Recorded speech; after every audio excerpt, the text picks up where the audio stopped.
एक नया टॉपिक उपनिवेशवाद और आदिवासी समाज के बारे में जानने का प्रयास करेंगे।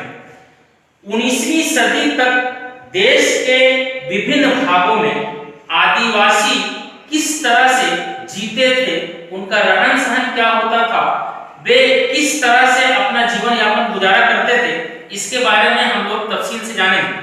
और आदिवासी का जहां तक नाम हम लोग लेते हैं, उसमें खुद हम लोगों के अपने इलाके के एक महत्वपूर्ण आदिवासी चमत्कारी लीडर जिनका नाम बिरसा मुंडा के बारे में भी हम लोग जानने का प्रयास करेंगे। यूं तो बिरसा मुंडा का जन्म छोटा नागपुर के कुली हाथों में हुआ था और 1875 में इनका जन्म हुआ था। हम और आप अच्छी तरह से जानते हैं कि बिरसा मुंडा को अंग्रेजों ने किस तरह से जेल में डाला और चूंकि उन्हें ये एक डर हो गया था, एक ऐसे चमत्कारी लीडर के रूप में उभरे हैं जो आदिवासी और जनजातियों के बीच में अंधविश्वासों का उन्मूलन करेंगे। एक महत्वपूर्ण घटना उनके साथ ये होता है कि जैसे ही ये जंगल में जाते हैं अपने कुछ साथियों के साथ, और उसी वक्त बारिश होती है, चमक भी होता है, बिजली भी गिरती है। सब साथी लोग बिजली और कड़क से छिपने लगते हैं, लेकिन बिरसा मुंडा वहीं पे खड़े रहते हैं। यहाँ तक कि बिजली भी उनके शरीर पे गिरती है, उनका बदन भी पूरी तरह से लाल हो जाता है, लेकिन कुछ होता नहीं है। तब बिरसा मुंडा को एहसास होता है कि हमें भगवान ने यहाँ एक दूत बना के भेजा है, इसीलिए उन्होंने इस चीज को ठाना था कि हम आदिवासियों के बीच से जो अंधविश्वास है उनका पूरी तरह से उन्मूलन करेंगे। साथ ही साथ जो ब्रिटिश उपनिवेशवाद है उनको इस धरती से हटाएंगे। लेकिन उसके बारे में जानने से पहले हम देखते हैं कि 19वीं सदी में आदिवासियों का क्या जीवन यापन था। इसके बारे में किताबों में 4 चीजें बताई जाती है। खासकर जनजातीय समूह किस तरह से जीते थे, जो पहले हम देखते हैं कि पूरे हिंदुस्तान में यहाँ पे हर जगह आदिवासी समाज के लोग पाए जाते हैं। उसमें पहला जो उनका काम था कि कुछ झूम की खेती करते थे। झूम की खेती को भी हम लोग देखते हैं कि जो घूम के खेती होती है, और इस खेती में इस खेती को हम लोग घुमंतू खेती भी करते हैं। इस तरह से इसमें क्या होता था कि इस समाज के लोग जंगलों में रहते थे और कुल्हाड़ी से पेड़ों को काटते थे ताकि सूरज की रोशनी नीचे तक आती थी। वहां जो घास फूस होता था, उस घास फूस को जला भी दिया जाता था और जलाने के बाद वे खेती करते थे। लेकिन जब फसल उग जाता था तो फसल उगने के बाद ये जो समुदाय थे वे एक दूसरे जगह पलायन भी कर जाते थे। तो ये खासकर हम लोग देखते हैं कि गुजरात में भील समुदाय के लोग, और चित्र में किताब में दिखाया भी गया है कि उस समुदाय के लोग किस तरह से खेती करते थे।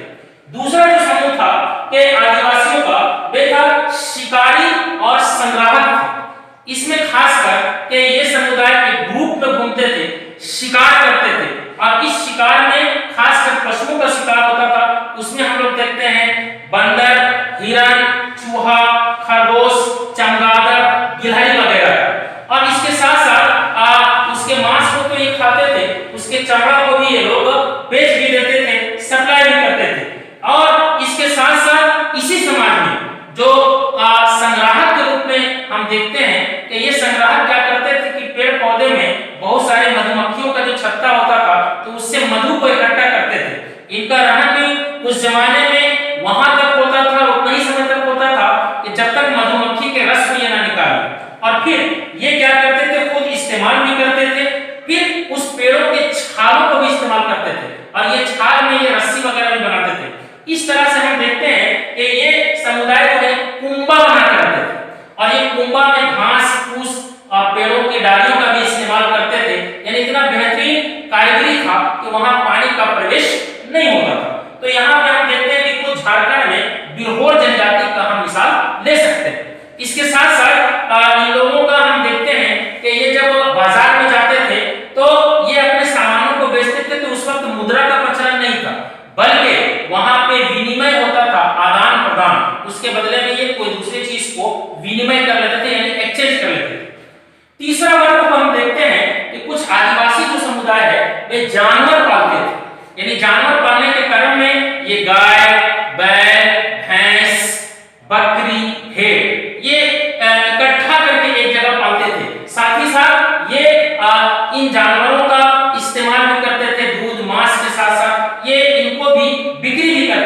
हम खुद देखते हैं कि पंजाब में वन गुर्जर का हम मिसाल ले सकते हैं। इसी तरह से जो चौथा वर्ग था आदिवासी का, वे था जो एक जगह, कुछ लोग एक जगह खेती करते थे। और ये जो आदिवासी का जो समुदाय है, इनको अंग्रेजों ने इनको काफी सभ्य माना।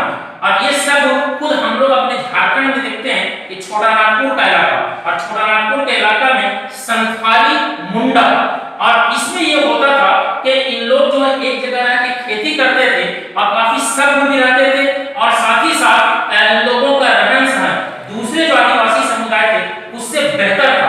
यानी अंग्रेजों ने इसको काफी सभ्य भी माना, और ये भी माना, इसको विश्वास भी किया कि एक जगह रह के ये जो है बहुत सारे काम को वे करते थे। इसी तरह से हम देखते हैं कि अगर झारखंड में देखते हैं तो संथाली के साथ साथ अपने झारखंड से सटे हुए मध्य प्रदेश और छत्तीसगढ़ में ये गौड़ समुदाय और गौड़ समुदाय के लोग भी काफी सभ्य माने जाते हैं। यानी अंग्रेजों का इस पर काफी विश्वास भी था। तो इस तरह से हम देखते हैं कि उपनिवेशवाद और आदिवासी जो समाज था, ये स्टार्टिंग में 19वीं सदी में इन लोगों का इस तरह का एक जीवन बेहतरीन ढंग से चल रहा था। लेकिन इन लोगों का जो असल कब्जा था वे था जंगल, पहाड़, जहां इसको ये अपने कह सकते हैं कि एक